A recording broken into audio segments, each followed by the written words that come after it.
Colin had a problem and a microphone to spare. Thomas took it up and so the podcast went to air. For weeks and months they trawled through every single DVD. They've unwrapped all the ones they can and now they're cellulose free. Now they're cellulose free. Hello dear listener and welcome to Cellulose Free. My name is Colin and with me as always is my fellow film watcher, compadre and son Thomas. Hi, hello. What have you been up to? Well, my capo arrived. Yes? And it works. Good. So what have you been up to? I mean, it really has one job to do, doesn't it? Yeah. And it either does work or it doesn't work. Whereas your previous one could well still work. Oh yeah, I'm sure it does. But you currently can't use it. Because I don't know where it is. No. That is genuinely all that's still happened. in a safe place. Yeah, the new capo is in my ukulele bag, where I should be able to find it, and where I should have put the original capo. You should have. But I didn't. You didn't. No, that's genuinely all that's happened this week. Oh, apart from the fact that you've put a couple of postal workers out of a job by only having one delivery this week. Well, no. Pick up your game. Sort of on the tail end of deliveries. There's still felt picks and a box set coming. Yeah. And those are both coming from overseas, so... Who knows when they'll get here. Yeah. Yeah. They've been given a paddle each and they're paddling. Yes. What have I been up to? Yeah. I went for a big long walk today. I walked into town from here and then back to the school. Mm-hmm. So, what was it, 15 kilometres or so? Yeah, a little over 15 Ks I walked today. So that was good. Beautiful day, very cold to begin with, and yeah, it warmed up a bit. And it was glorious. Took some photos. The rest of the week, yeah, more walking, more photo taking. What a boring life we live. Yeah. But we do have an exciting film to watch. We do. We do have a film to watch. How was that for a segue? It's going to be a little short podcast, I think. Yeah. Once I cut the sound check off at the beginning that went for 5 minutes. Yeah. I'll have to take that on to the end if we're desperate for notes. All right. What are we watching today? We are watching, and we haven't brought it up on the television at all, which probably would have been helpful for either of us to do. Very helpful. But we're watching Disney's Big Hero 6. We are? We are. Who chose that? You chose that. What was I thinking? That's a great question. It is. What was I thinking? I recall liking this film. Right. I'm just not sure how much either of us are going to find to talk about. No. Like I say, it could be a perfect storm of nothing to talk about today. Yeah. Mind you, sorry, let's backtrack a little bit. Yeah. Because I missed it last week and I nearly missed it this week.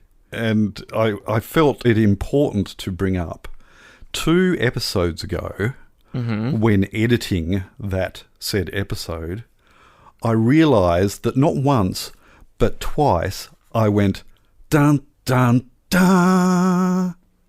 So derivative. Very much so. But what was really bizarre was that the day after editing that, I went for a walk and I started listening to one of my favourite podcasts, and it turned out to be an episode all about that sting. Right. Yeah. So I can encourage all of our dear listeners to listen to a far, far more exciting podcast than ours, 20,000 Hertz. Mm-hmm. It is all about audio recording and anything to do with audio. But this particular episode was all about the sting, dun, dun, dun, which has a name, and it is Shock Horror in brackets A. And yes, there is a Shock Horror B, but that is already giving away too much, can I encourage you to search on your favourite podcast listener the podcast 20,000 Hertz. It explains the intriguing background to Dun Dun Dun. Have I said it enough? No, because you're still looking I'm still going. Still looking at Disney Plus. Not looking for Baymax. That's close, but not quite. So Thomas is bringing up Big Hero 6 on Disney Plus so that he has a quick and short. I entered 2 characters, and that was one too many. Right up to what this film was about. Oh my goodness. Those typical laconic streaming service descriptions. Yep. All right, Thomas, would you please tell us what Big Hero 6 is about? A boy genius and his robot team up to save their city. Is there a comma there? No. Right. See, as I was reading it, a boy genius and his robot team up to save their city. No, because he doesn't have a team of robots. He only has the one robot. Yeah. See, that's the benefit of having seen it before. You don't know, if you haven't seen this, whether he has a robot or a robot team. Do you? Also, there wouldn't be the word up after team. Well, see... There are all sorts of problems with the logical trail that you've I know. sent Well, yourself down. there's a problem with that sentence. It is not easy to read off, for me at least, because I would have not read it beforehand. Read it, a boy genius and his robot team up to save this. What, a boy genius and his robot team up to save the city? Yeah. Potato. We're going to watch Big Hero 6. We are. Get on with it, would you? And then we're going to come back and talk briefly about it.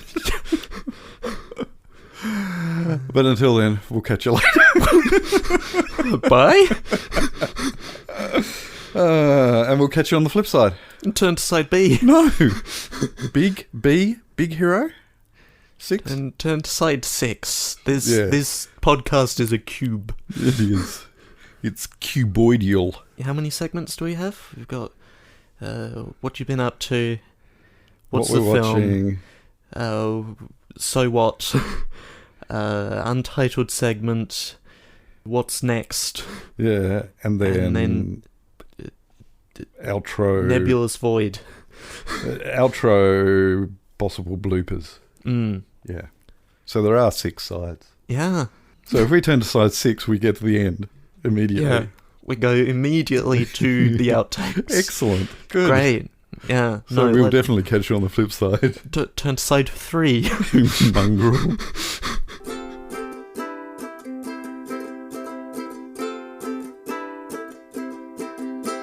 So what did you think? It's been a while. and I said that I recalled enjoying this film. Yeah. And 9 years ago, when it came out, Mm-hmm. and when I was 14, So the age of Hero. I'm sure I must have loved this film. It must have been great. And there are certainly bits that still work for me. Mm-hmm. But as a whole, I've sort of gone past it a bit. Yeah. Right, okay.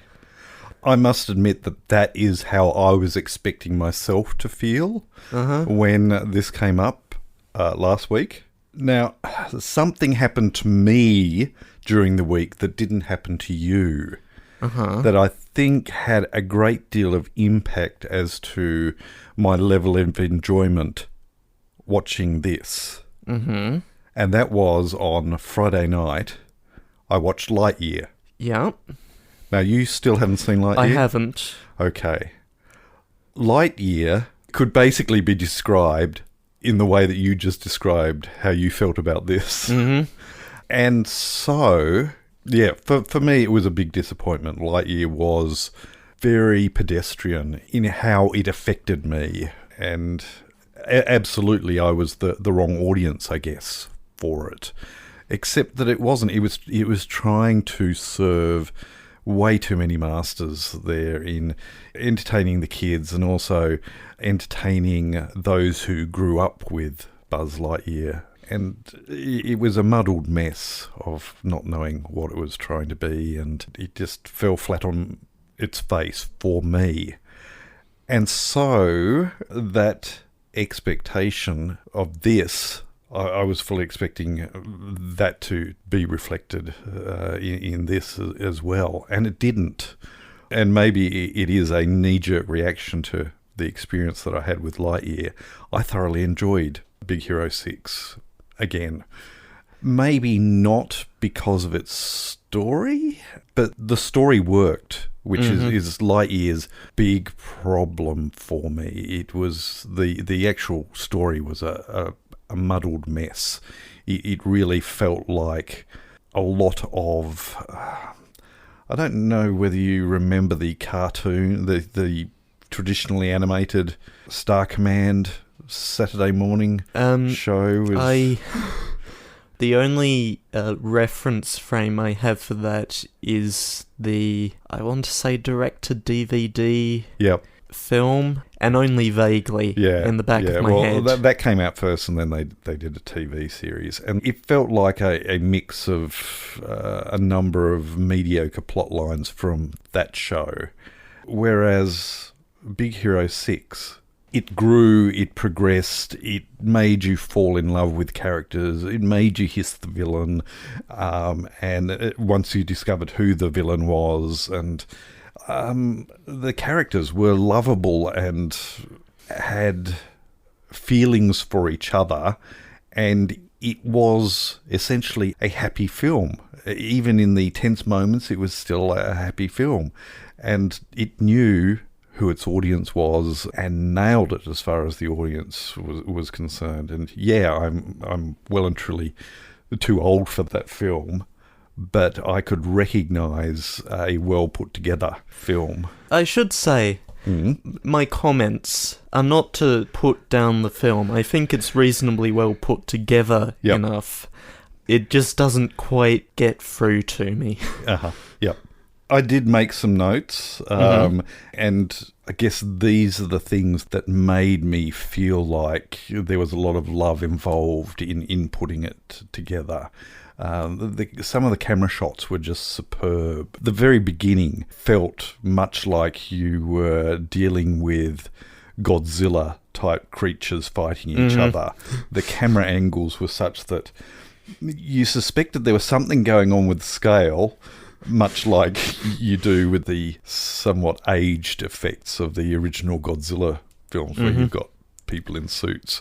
But it was all filmed in much the same way as those were filmed. And so when you have the reveal of scale, I thought that was very clever. The one robot being controlled by a fairly normal sized person, and then on the other side an absolute mountain of a man.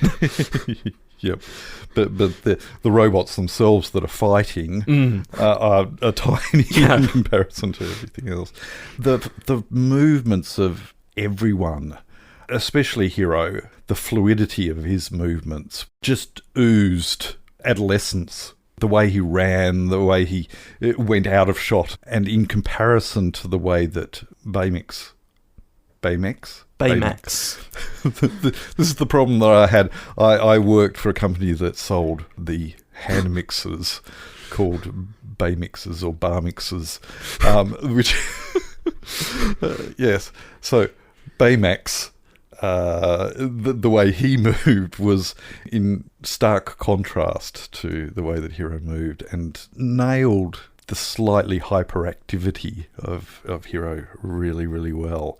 And again, there were sections where the use of, it was all computer animated, but that still requires a conscious use of lenses and depth of focus and depth of field, and this really, really had some clever usage of that, where you've got the little nanobot shaking on the table and the hero races up to it, and the focus on it making it look really huge, and then he comes in and picks it up. It's just really, really good. And yeah, just little quirky, funny plays. The traditional laser cutting of the door.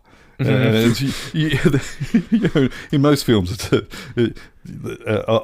this genre, and you have the circular cut out and then clunk. But this is a timid guy who's had a day's training. Yes, it's like a left-hander using a right-handed pair of scissors. Misses it completely. But also still staying faithful to... I believe Stan Lee makes a cameo, and it was based tentatively on a Marvel... Yes.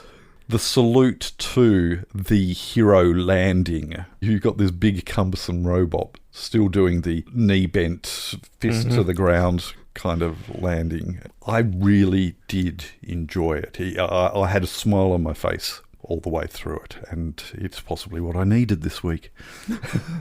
And I think that's what I was hoping from Lightyear, and didn't get that, so yeah.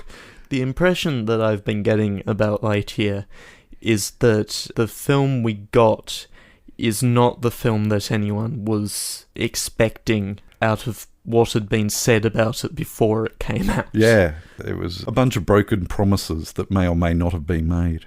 Yeah. Feel that. Do you have any notes there? No, I don't have any notes here. Yeah, the only other thing that I have on my notes is the score. Score absolutely matched what was going on, except for a couple of songs that really oozed...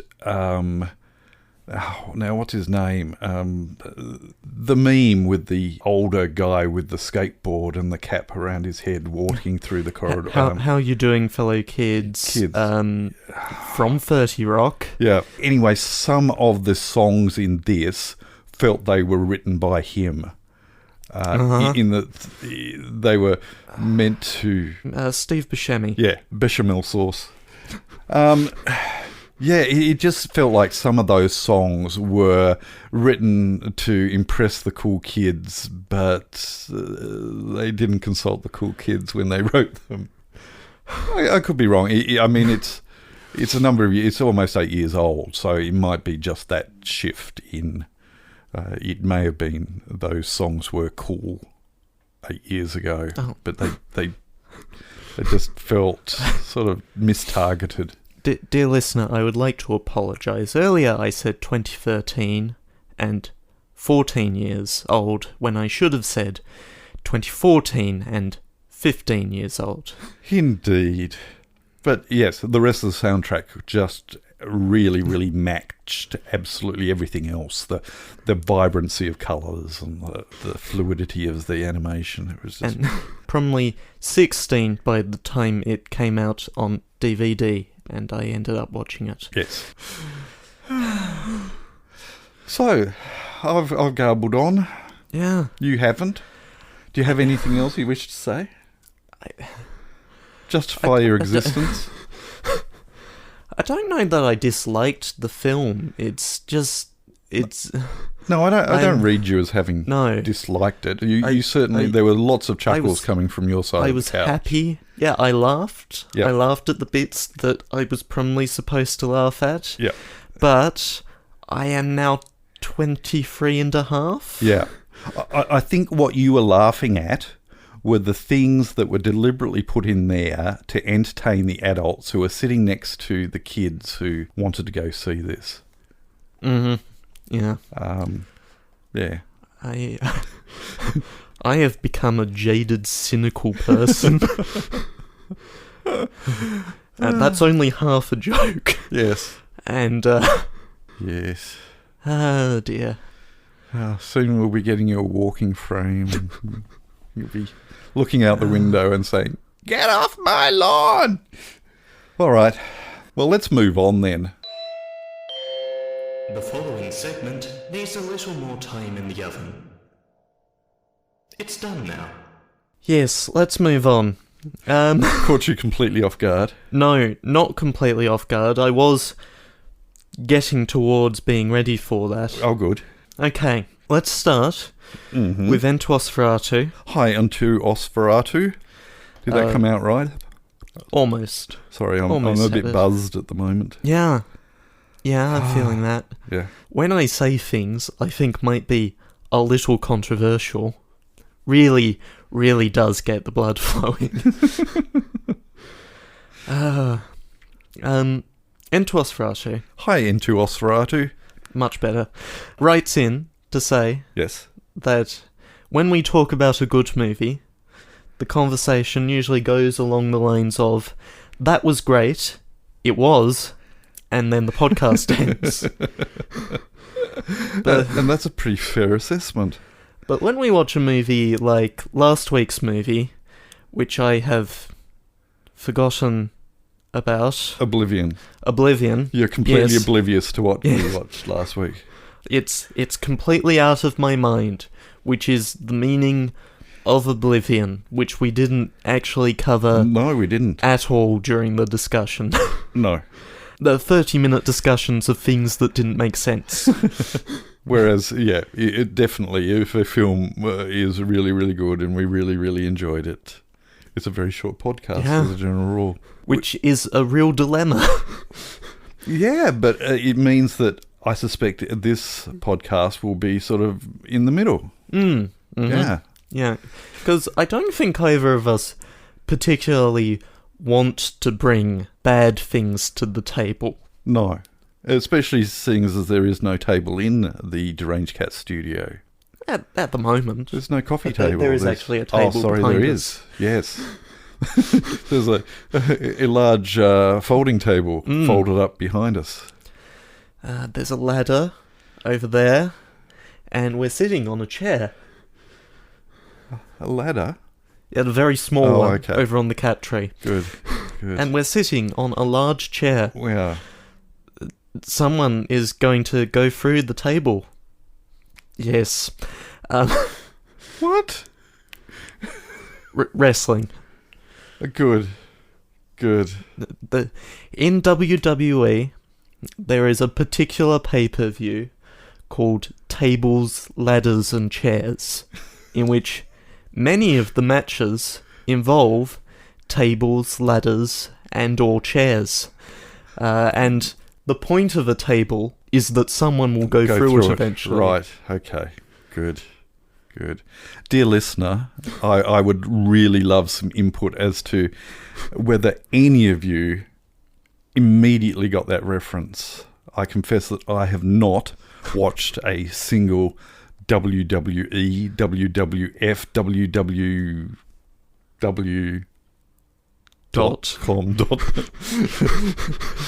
Yeah.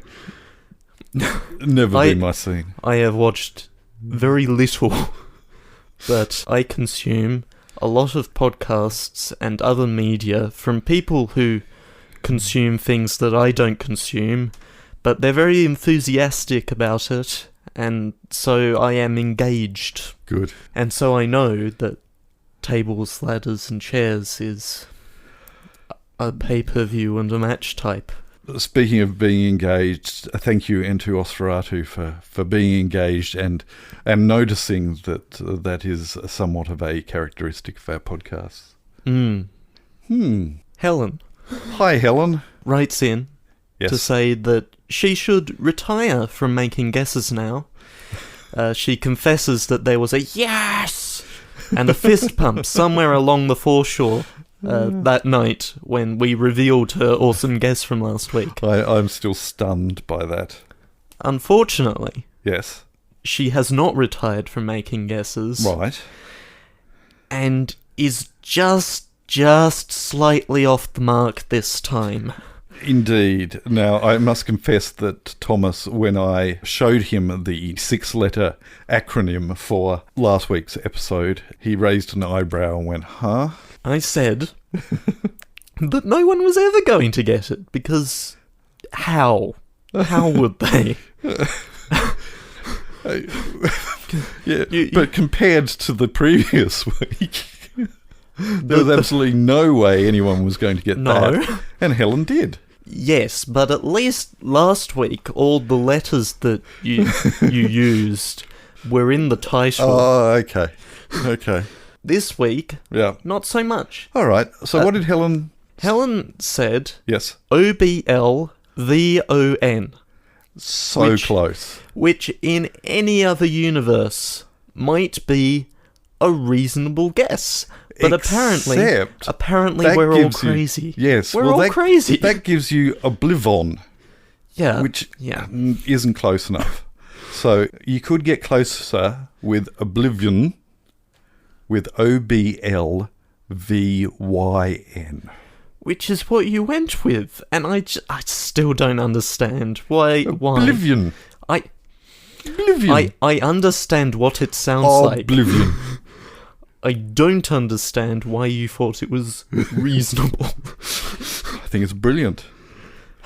And if we were watching Oblivion again, I'd spell it that way again. So there. So, sorry, Helen. Helen continues.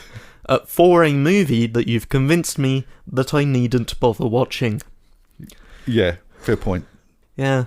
It's maybe worth watching once. Just so that you can see what we're talking about. Yeah. But not twice. Or 3 times. Or 3 times. As I might have. Indeed. Continues. Yes. She might have to get round to Dune, having read the books decades ago. There are a few of those. There are. But she'll probably skip Lightyear, despite thinking she might put it on her list. Right. She's just trying to remember when she last watched a movie. Yes, fair enough. When was the last time you watched a movie? Oh, about 10 minutes ago. When did we last see a car? About 5 minutes ago. That's a reference to something you haven't seen. So loading ready run. Oh dear. I can't keep up with you. Loading Ready Run produced a 10-episode web series called Road Quest, in which they travelled from Victoria, BC, all the way up into the Yukon. I've been to Victoria, BC. Sorry, I just thought I'd throw that in. Sort of in the vein of Top Gear or the Grand Tour, but without so many assholes. You've just made this show... I can't give this a general rating now. It's PG. I'm going to have to bleep you. There we go. I'll fix it with a bleep. More specifically, without as many people who are exactly like Jeremy Clarkson. Indeed. As many Loading Ready Run properties are. They don't have any people who are exactly like Jeremy Clarkson. That's a good thing. Yeah. Good. And that is a reference to a thing that happened a few times on that road trip. Probably the closer you got to the Yukon. The answer would always be about 5 minutes ago. Do we have anything else? I don't think so. Okay. Yeah. No, I think that might be it. Yep. Unless something's come up on YouTube, but I don't think it has. Now, will you accept that as this week's? Yeah. Yeah? Yeah. Yeah? Mm-hmm. Good. Okay. Yeah. Thomas now knows what this week's 6-letter... Is it an acronym? Six character. 6-character abbreviation. Which may be a hint. Spoilers. No, nothing on YouTube. Okay. Well, we might move on then. Pick a film for next week so we can go to bed. And it's your turn. It is my turn, and I don't have anything planned. Oh, you meant to say you've got grand plans, but no, your box set hasn't arrived. No, and it won't be useful for this because it's of a web series. Good. So... All right. So it won't come up here.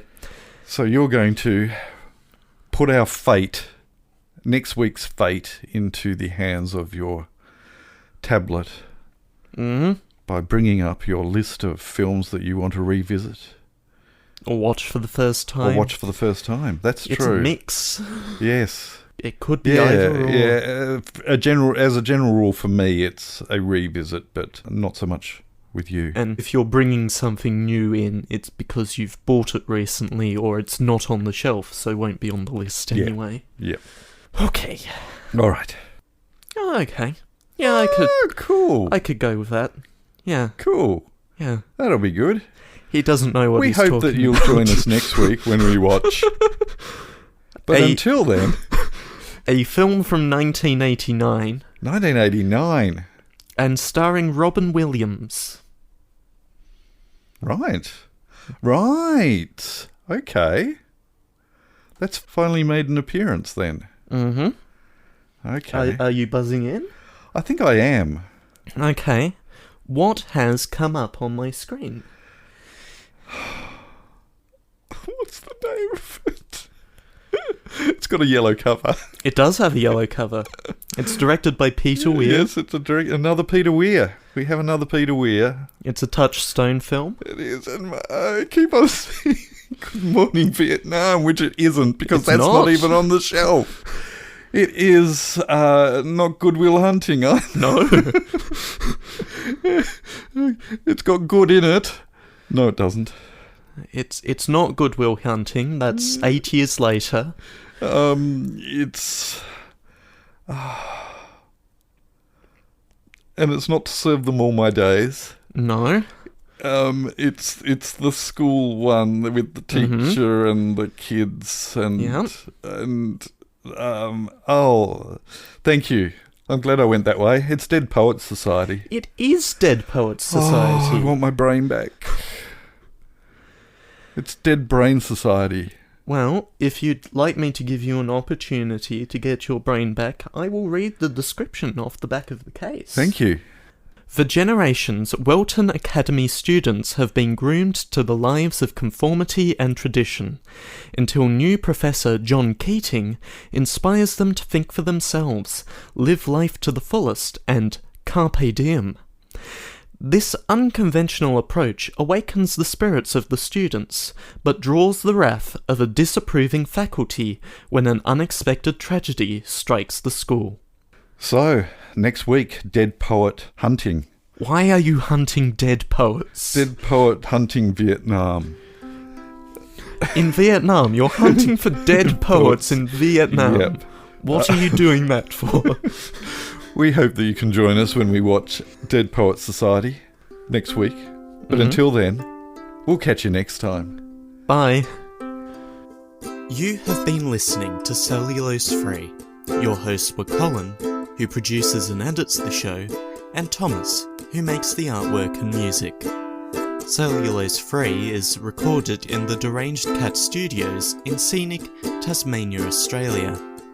We keep track of our extensive physical media collection through My Movies, which we highly recommend. You can find links to that, as well as other places you can find us, in the show notes. Cellulose Free is a Hi Hello production.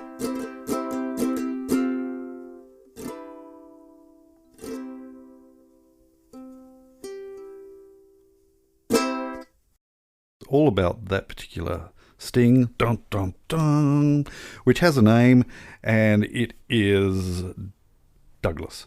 No, what did I just do then? I need the other remote.